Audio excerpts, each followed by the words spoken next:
Last time I saw her, or not last time I saw her, last time I babysat her, she was missing.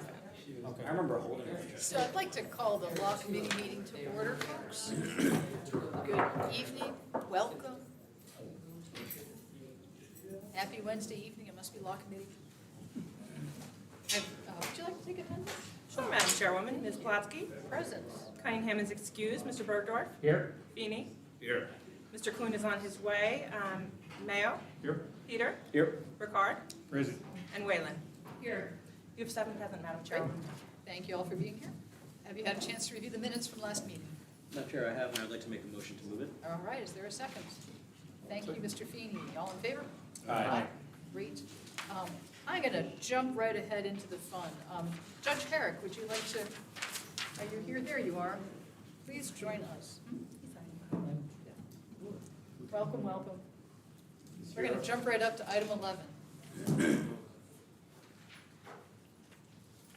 Item 11 is about amending the 2023 Public Defender's Office budget and distribution grants.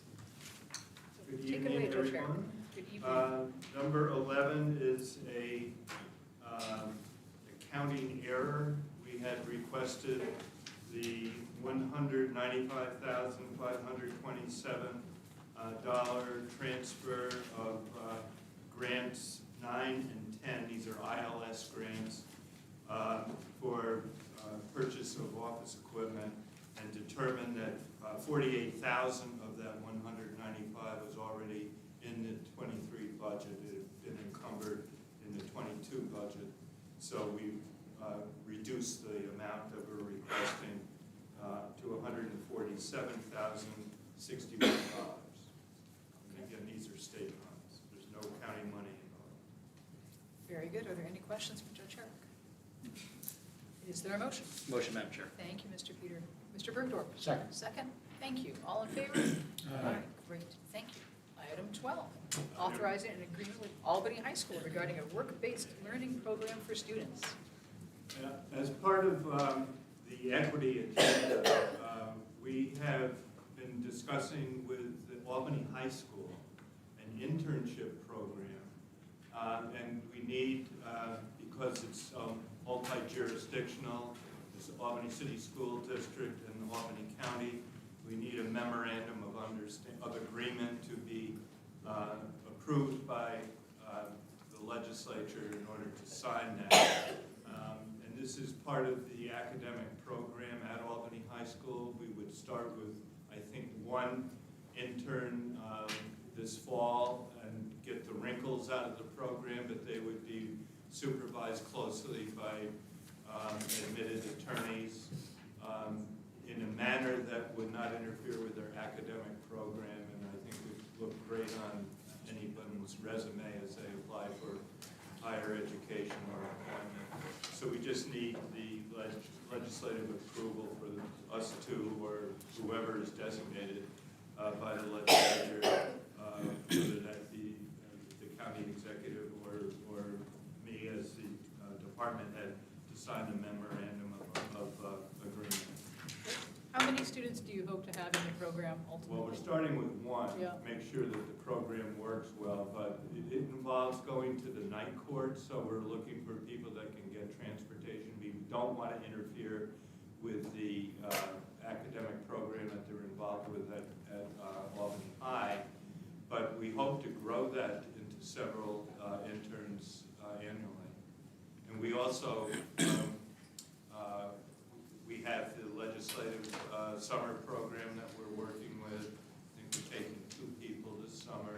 I know we have active internship programs from Albany Law School that are ongoing.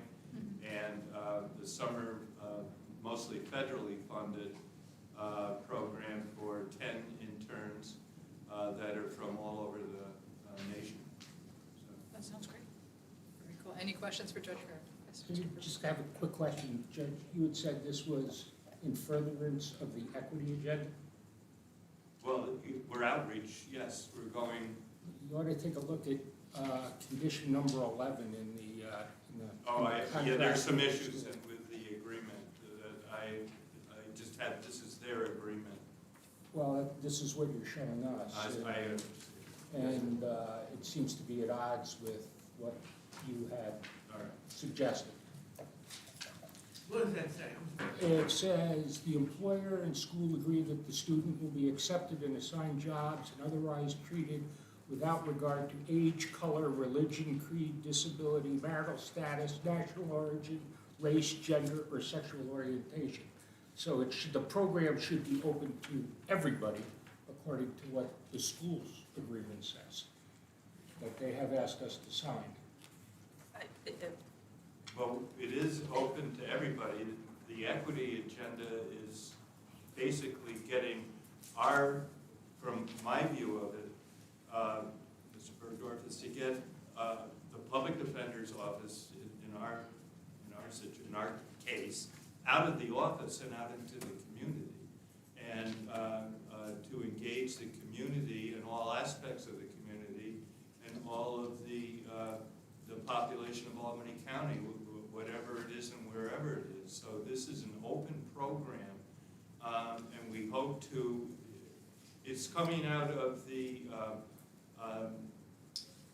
Brookins Center. That's where it's centered. So it's going to be, I think, very equitable in terms of how it is, how people apply for it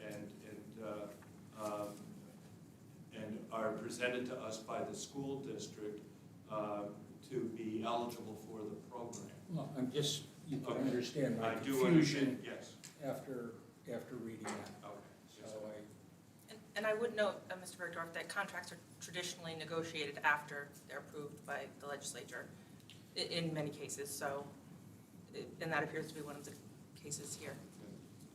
And I'm sure we'll be working with the county attorney's office on this. Mr. Ricard? Thank you, Madam Chair. Just a quick question, Judge. Do you have any, you mentioned Albany County, I represent the city of Cohoes, so do you have any agreements with like Cohoes School District or any others? This is the first one that we have with the school district. Okay, so you're gonna reach out to other school districts possibly? Possibly, we'll see how this goes. Okay, We'd have to come back because it would involve another political jurisdiction, so we'd have to come back in front of the legislature. Oh, sure. Yes. Also, like, equity is not necessarily defined by, race and things of that nature. It's making sure that people who may not have access previously are given access to things that they weren't. So I don't necessarily think that, we're not necessarily saying age, color, religion, creed, disability, marital status, national origin, race, gender, or sexual orientation, but when we're talking about, like, for example, an equity agenda in the city is making sure that wards that didn't get investment, for example, got investment. It didn't say that only certain people of certain color would get investment, it would say certain neighborhoods. And I think when we're talking about Albany High and maybe some lack of opportunities that have been historically not given, that's more what we're talking about with equity agenda. Is that accurate, Judge Hart?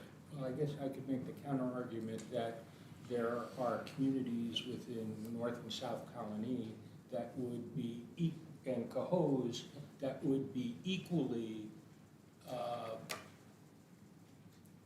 out of the traditional career path for a public defender's internship. Sure. And I would like to make sure that those communities are included as well.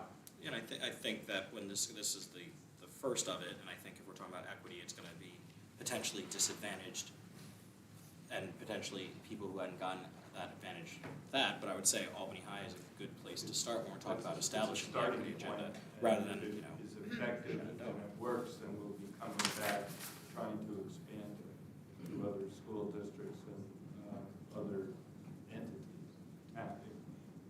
municipalities, other programs. That sounds like a great start. I Is make there a a motion. motion? Thank you, Mr. Peters. Second, thank you, Mr. Graham. All in favor? Aye. Thank you. All right, item 13, authorize. Item 13, Go ahead, Judge. we've been here before. This is the larger part of the public defender's budget, annual budget is from Indigent Legal Services, New York State money. This is year 5 of Burrell Herring statewide expansion money. We're finishing year 5 finished year 5, the money lags by 1 year.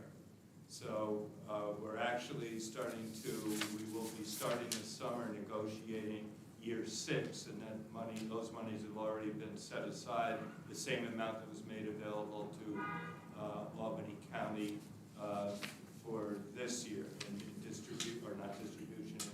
expansion year 5.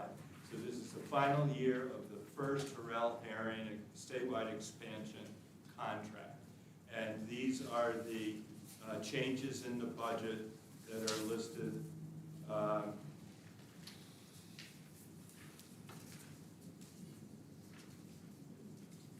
And there is a schedule that is attached to it that show each of the changes. And again, these are all state names. Are there any questions? I move this, Madam Chair. Second. Thank you, Mr. Kuhn. Thank you, Mr. Peter. All in favor? Thank you. Thank you, Judge Herrick. All right. Back to the beginning. Item 2. I missed a lot. Yeah. Then we just jumped right in. When you're not here, Jeff, everything's smooth. Smooth sailing. All right. Public hearing on local law P, item 2 is for teleworking is tabled at the request of sponsor. Item 3, local law B is also tabled at request of sponsor. Item 4, the local law for local law P, and that's also tabled at request of sponsor. Brings us to item 5, and legislator Alvin Wayne, welcome. Thank you. Wait, what did we say about 4? Is that what? Tabled as well. 4 is tabled, 5? Yes. Well, it's 2 and 4. No, 5 is Ally. 5 is, oh, okay. So, yep. Welcome. Thank Would you you. like to address the committee? We had a public hearing on this item last night, and unfortunately, we didn't have anybody show, so I spoke very briefly. As we know, we have a significant recruitment problem when it comes to volunteer fire and volunteer ambulance. The state of New York did pass legislation to allow counties to ensure that districts with with volunteer and ambulance and firefighter received, those members received 10% off their property tax obligation. Are there any questions? Yes, Mr. Bridwell. Ally, Sure, do you know how many, let me start. sure, Okay. sure, go ahead. I spoke with one of the officers and I'm supporting this and the sponsor of this. Oh, yeah. I was trying to figure out how many volunteer firefighters in Colony we have. There are 12 companies, 8 fire departments, 4 fire protection districts. And I said to one of the officers, so will this be 1,000 people? He says, oh, no. No. We have actually 3 now professional in Colony, 12 districts, but we have several now that have paid. Well, a lot of them have individual Yeah, paid individual. attendance, but that's not what I'm talking about. I'm talking about the volunteers. So I said, well, is it fair to say that there are 500? And he said, no, not members in good standing that would be eligible for this. For example, in Shaker Road, Loudonville, out of their entire volunteer base, there are 55 that would be eligible. And I think he told me the other thing that he threw out was that in Manans, there were somewhere between 22 and 20. So it really isn't as big as I had thought it was. I had originally thought that, Well, the 12 that fire was- companies, maybe there would be 1,000 people. Unfortunately, the state of New York, determined the parameters of this. We're doing what we can. Well, I understand that. But what I would like to say, though, is there are opportunities to be in good standing and to increase your service within legislation, your service time, to be able to become eligible. Now, that being said, maybe. Well, that's up to every fire company.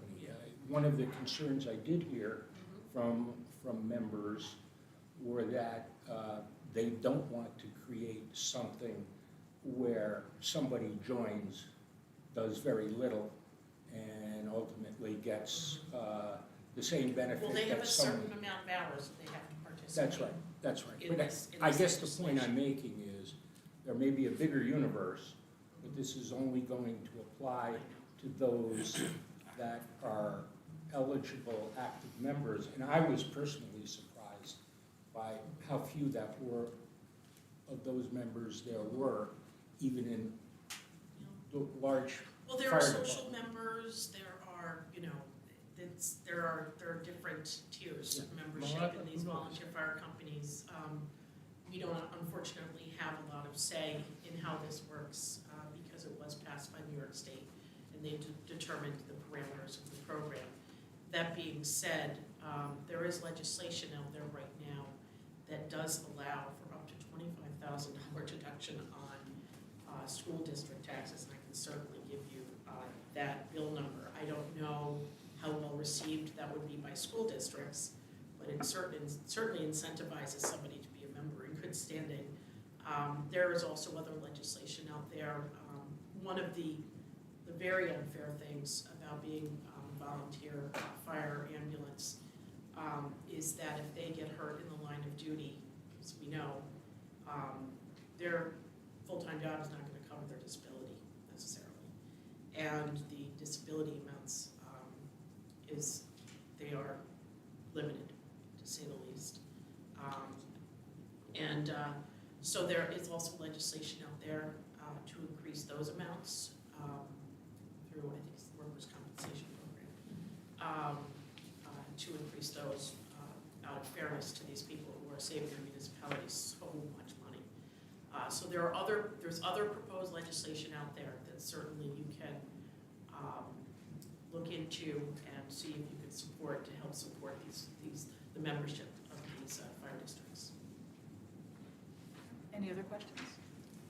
Oh, and one thing I should follow up on, I've had 2 phone calls. Mr. Grimm had a question at the last meeting, and I have followed up with Fasney. I have not received a response. He wanted to know how much this could conceivably cost. I think I'm going to reach out, we probably reached out to as well to Jerry Paris next and see if he can give me maybe a little bit of an idea.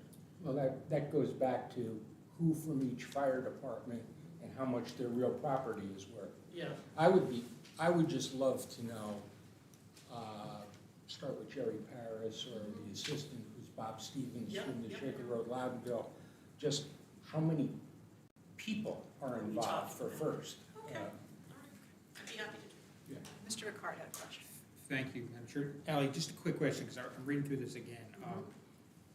And I remember, I actually had somebody that lived in Cohoes, up the street from me, he was a volunteer firefighter at Bow Corners. Bear with me when I get to it, sorry. Yeah. No, take your time. And honestly, I forgot about this till just now. Oh, for Pete's sake. Take your time. I was on it. Well, my question, yeah, he lives in Cohoes, Yeah. volunteers at Bow Corners. So, 2 things. Let's say he was a homeowner, would he get the exemption, number 1? Number 2, let's say he wasn't a homeowner, and he was just, lived with his parents, as an example.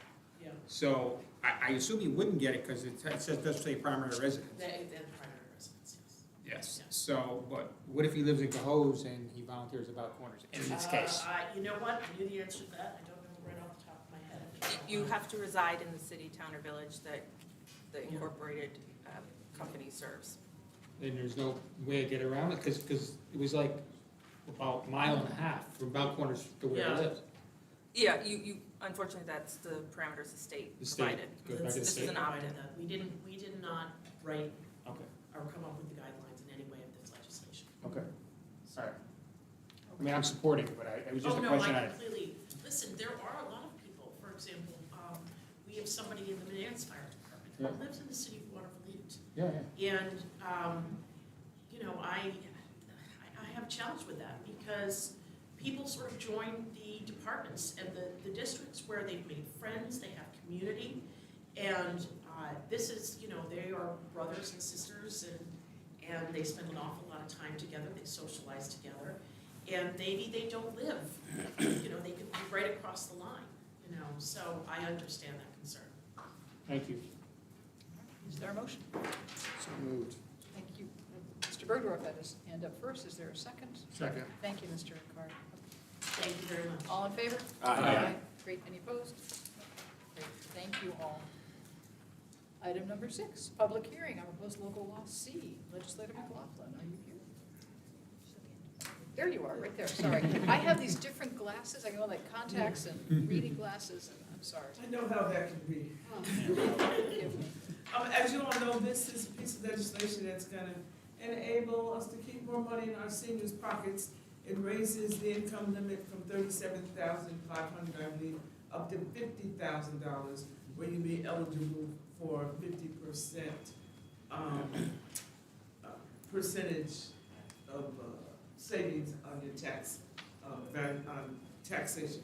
So hope that you all will support this. We had a press conference on this a few weeks ago that was very well received by the community, and I think that this will be something that will be good for the seniors throughout the county. So we just need the public hearing. This is just for the public hearing. Okay. Oh, this is just a public hearing. Yeah. Okay. Questions?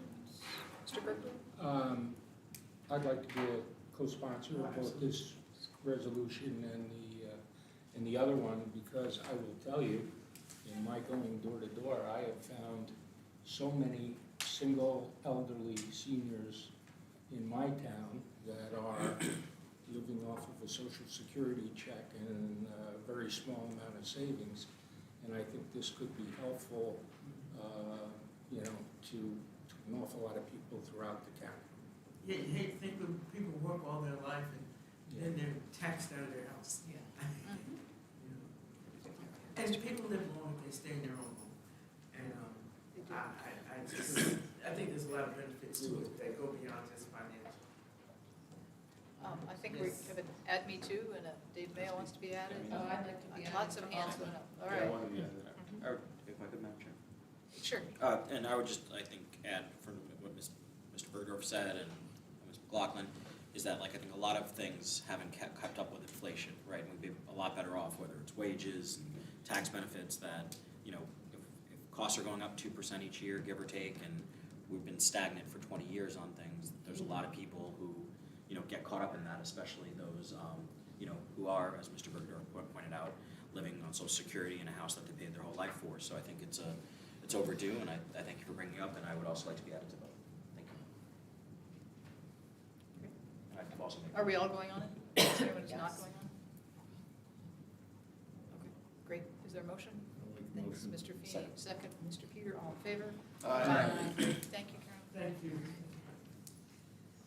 Item 7 is being tabled at request of sponsor. Oh, sorry. Item 8, Matt Peter is here to discuss. Sorry about that, Madam Chair. It's okay. I will be tabling this, but I want to sort of explain what it is because there's some additional work I want to put into it.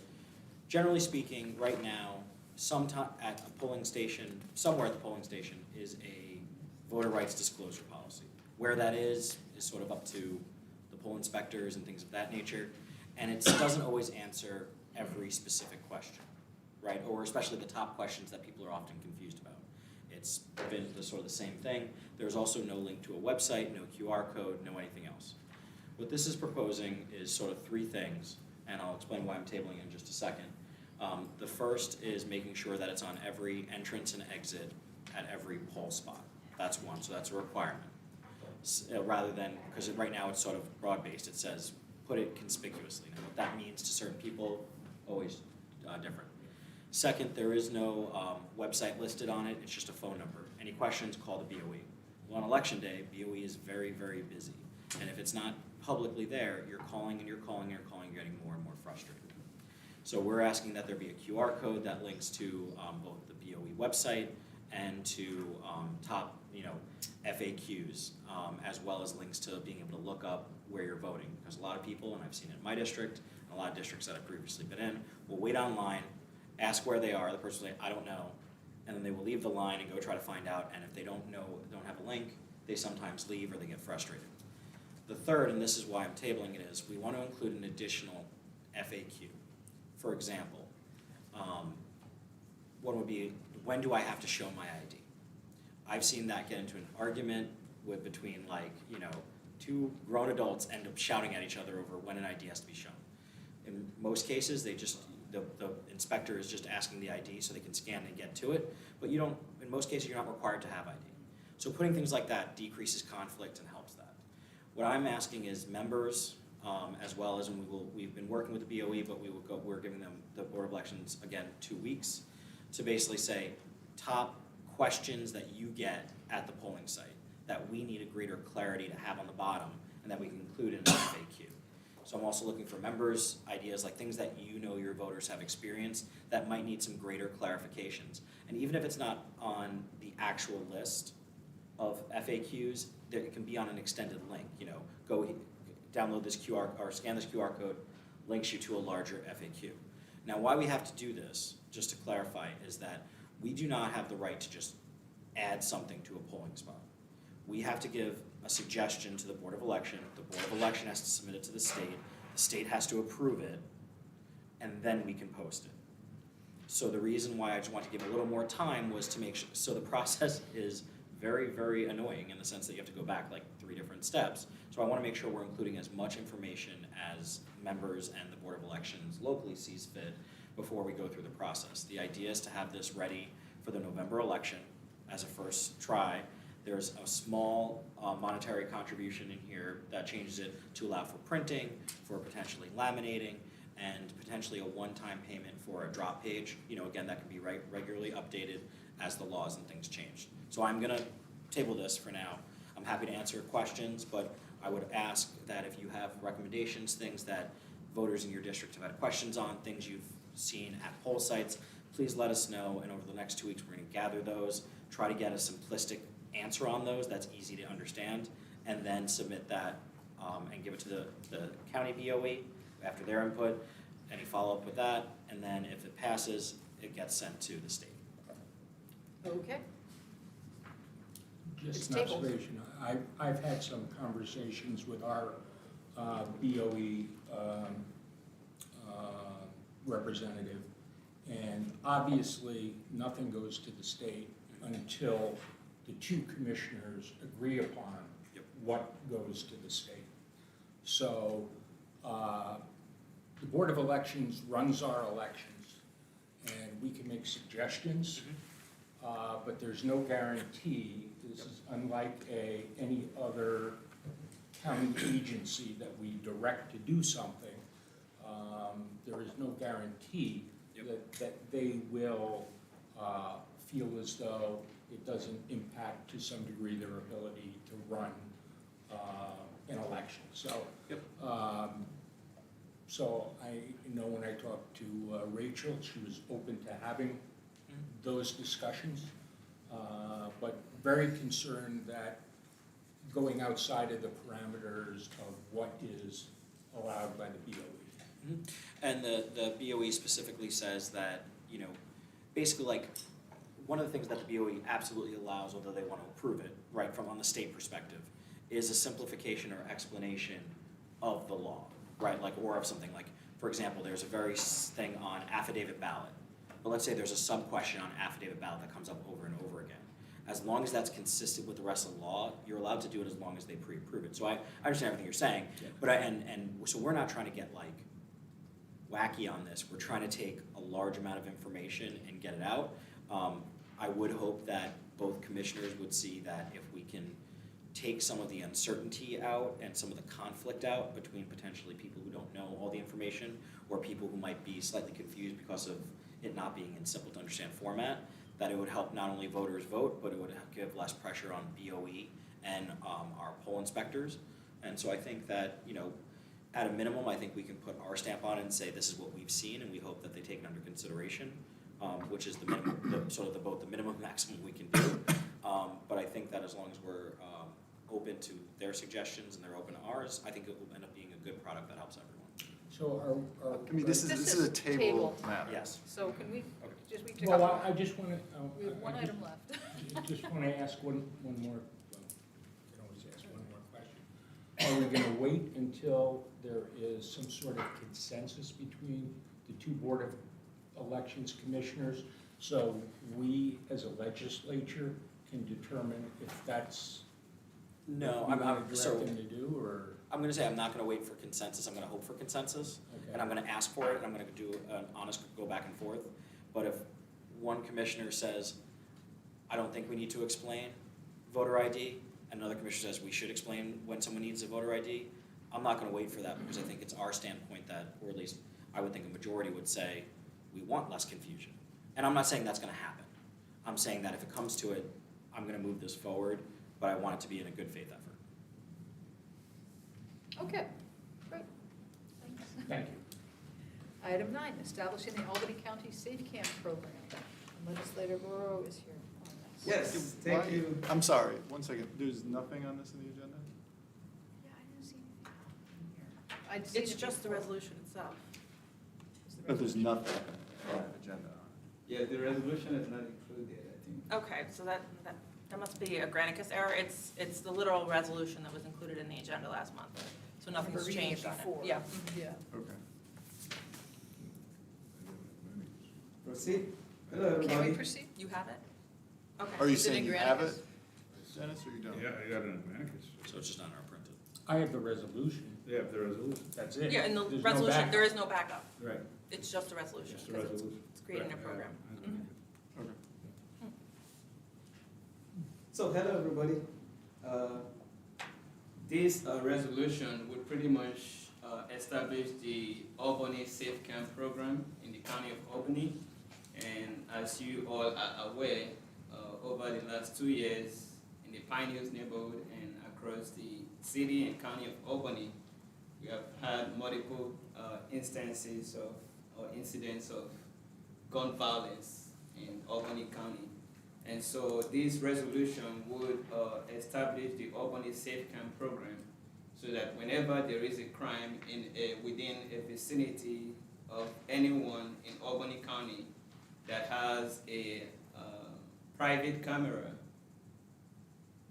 they can register those private cameras. Individuals and businesses can register their privately owned cameras with the sheriff department, so that whenever there is a crime, the sheriff department can reach out to them to see if they can access those footages of those camera or whatever footage that camera captures. This has been done in multiple cities and counties across the United States, including Troy, Tonawanda, Philadelphia, North Kansas City, Menora County, Selena in Texas, and many other counties and cities across the United States. This is to make sure that our neighborhoods are safe and people are safe living in Albany County. If you have any questions, I'm here. And also to add to it, we did work on this along with the county sheriff, Craig Apple. So he had a lot of input on this, and thank you, Rebecca, for working and having those long meetings to work on this. So So yes, does this make it easier for officers to get the data?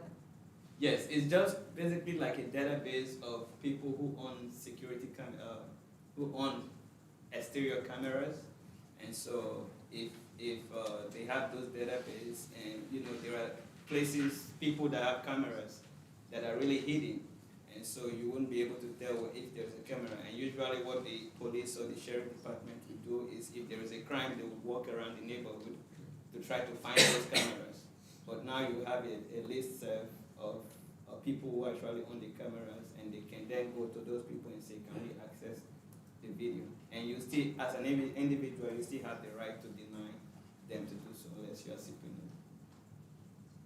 And even without this program, people could be subpoenaed? Correct. Yeah, okay. But it just makes it easier for the officers to identify who has cameras and. Yes. Great. And who's willing. Right. Any questions? So if there's a crime on a particular street, the detectives who are trying to solve that crime can look at this database and say, oh, on this street, there are 3 registered cameras, and it kind of is an efficient way for them to figure out, okay, there might be some footage of what happened on these cameras. Yes. And these are all exterior cameras facing, I guess, Public. public ways where nobody has a reasonable expectation of privacy. So, yeah, it seems like a great idea and to sort of help law enforcement. Yes, thank you. Mr. Berger? Aurora, I'm generally supportive of this, but I'm trying to figure out how it's going to work in my community, which is protected by 116 colony police officers. So registering my Ring doorbell with the sheriff really doesn't do anything if the colony police are responding to our homes in Latham or Cohoes or any other municipality, because Albany right now, I guess, is the only community that has the presence of both the sheriff and a municipal police force. So this program would not benefit 70% of the county. It would benefit those areas where the hill towns and the city of Albany. Can you consider amending this to do it with the Albany County Sheriff and municipal police departments? So the way it's written, or the way we are planning it to be, is that the sheriff department represents the whole of Albany County. And even though there's no physical presence in some municipalities, but each municipality, city, town, and village would actually be able to reach out to the sheriff department to say, oh, we have a certain crime in this area, can we get a list of this? So basically, this is for the sheriff department to have that registration portal where people can register their cameras. But whenever the need arises, those police departments would be able to reach out to the sheriff department or to the people designated to the program to access those. I appreciate that, but I don't know if you've ever ridden with the police. Stuff happens at 2 o'clock in the morning. And the colony police are called. And the colony police need access, as much urgent access as the sheriff's department. Who are they gonna call up at 2 o'clock in the morning and say, what do you have in your database for the Old Niskayuna Road to Waterville Shaker Road so we can use or have access to those Ring doorbells and those cameras? The sheriff is actually designating 2 officers, I believe he said 2. He's designating officers to the program that would be able to, whenever the need arises, those will be the contact persons for the program. That every police officer, whether it's the city of Albany Police or Colony Police, they will be able to reach out to those individuals to access those footage, to get the list. I think the plan is to have it couched in the dispatch program so that they could also, the idea that they're going to most likely be checking cameras in the middle of the night on a regular basis is, Well, if It's you unlikely. have an emergent crime, they absolutely would. I think they would be addressing the emergent crime, but this is more for a crime investigation after it happens, since it's all non-monitored private cameras. So Well, it's not like the Once county again, has access Colony to. has its own dispatching organization. Yes, And and- I'm just, I'd like to see if we're gonna have a program that the 90,000 people in Colony and the 35,000 people in Bethlehem and Gilderland and Cohoes have access, real-time access. I as the sheriff's think you'll find department that they do. But can I- The sheriff and the dispatch and Colony regularly work together and regularly communicate. So I think you'll find that they do, but we can absolutely discuss it further with Yeah, Yeah, let's get the that chief of clarified. police in Colony. Yeah, to Paul's point though, and he raises a good point, and this is a great program, I think. Yeah. If a crime happens at 2 o'clock in the morning in the city of Cohoes, can our police officers get access immediately to see all the cameras in that area? By calling dispatch, they can You think get they'd be access able to to the By Dispatch. calling whose dispatch? Albany County Albany Sheriff. County, They- same oh, Albany County. I mean, 911, right? yeah, through the CAD system, many of them are connected, so they can easily do that. So could they get access to those cameras, or would they have to have consent they- by the homeowner? They to will use- always have to have consent by the homeowners, because these are all privately owned cameras. Right. They would have to go and wake those people up in the middle of the night, should they be, Even the sheriff It- did it. yeah, I Right. mean, investigating a crime, even if the sheriff did it. That's why I'm saying it would be unlikely that they would do an immediate So- crime investigation of a camera in the neighborhood. Okay. So, sorry, Matt was kind of jumping in first, but then we'll get finished. I would just say two things. I do think that we can probably easily talk to the sheriff that this list, since it's stationary, right? What I mean by that is it's generated as people who are generally willing to do it.